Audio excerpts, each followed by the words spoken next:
Middlesex moved to the top of Group A of this season's CB40 competition by thrashing Gloucestershire in Cheltenham by 10 wickets with 57 balls remaining, their second thumping of an opposition this week, as Chris Rogers and Darvin Malan played beautifully.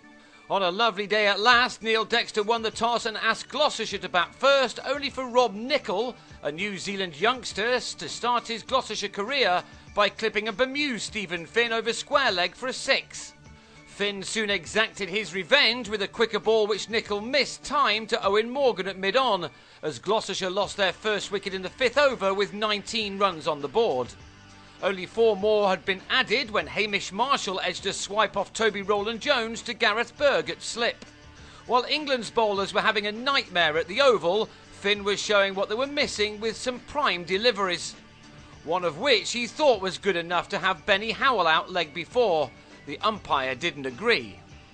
Middlesex would have welcomed the opportunity to have a go at their former player Dan Housego, although more to the point, he was probably relishing taking on the side he left last winter.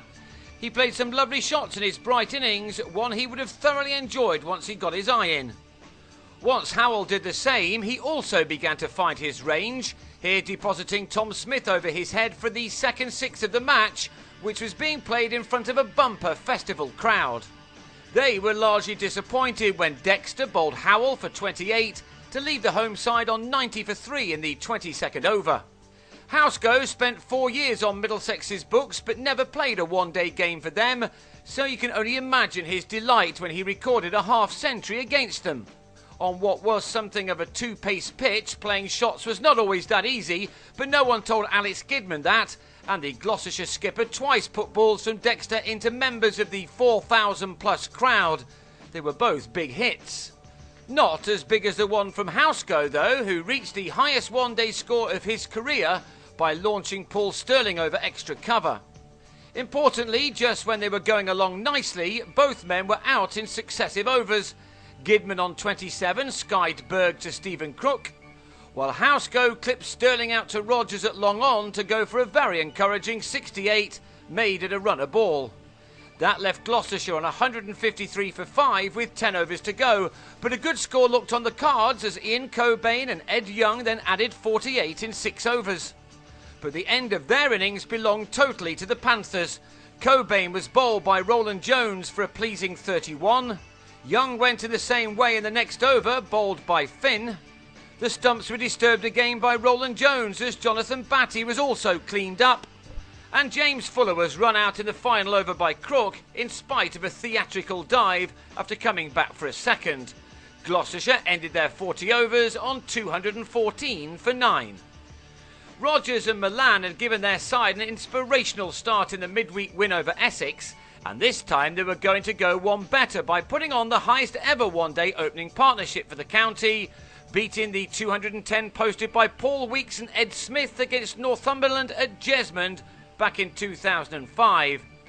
Only an injury to Joe Denley put this pair together at the top of the order, but they clearly loved batting together as they were soon putting run after run on the board, making the rest of the chase rather easy. You just can't beat beginnings like this one. Over the years, Rogers has scored oodles of runs against this opposition, and he reached yet another 50 against them off 47 balls, 9 of which he'd crashed to the boundary. He now added a 6 to that as Middlesex raced past the 100 in only the 19th over.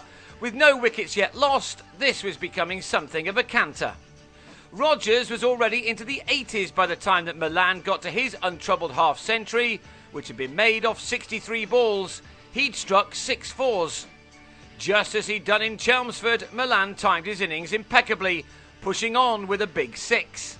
But even he was outshone by Rogers on this occasion.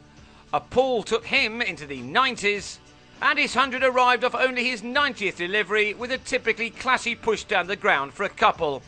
It was the ultra-talented Australian's first one-day ton for Middlesex, and what an innings it was, filled with 14 fours and 1 6. Malan then took his side to the brink of a fantastic victory by blasting Liam Norwell for successive 6s. With an important second half of the season now amongst us, he and Rogers have picked the perfect time to find their very best form. There were still 9.5 overs left when Malan hit Ian Saxby to the boundary for his 7th 4, to end on an 81 ball 89. Rogers made 122 off 102 as Middlesex sauntered to their target with 10 wickets left in the bank. Right now, the other batsmen don't even need to put their pads on. So qualification for the semi-finals of the Clydesdale Bank 40 is still on, although the Panthers still need to win their remaining couple of matches. On this form, you wouldn't bet against them doing just that. For now, they sit happily on top of the Group A table.